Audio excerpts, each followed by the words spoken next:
Армысыздар қадірменді қауым.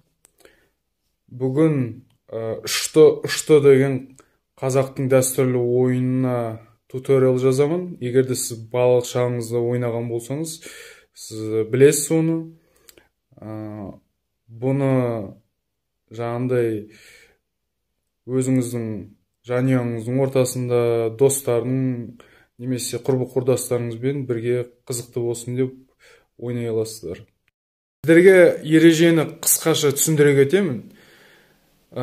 Ұшты деген кезде тек ұшатын нәрсеге ғана, қайталап айтам, ұшатын нәрсеге ғана секіресіздер, ал ұшпайтын нәрсені айтқан кезде ол жағдайда отыра бересіздер.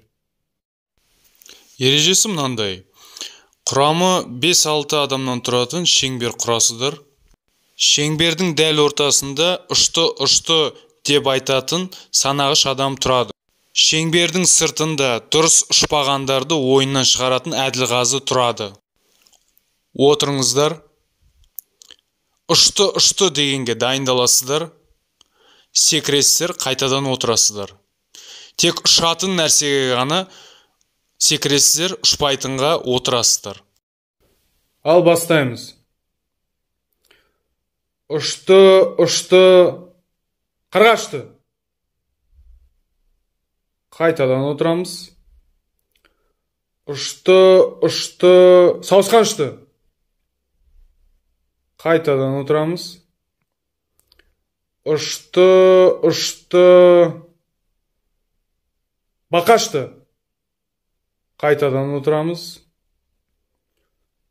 Ұшты, ташты. Қайтадан отырамыз. Ұшты, инелікшті.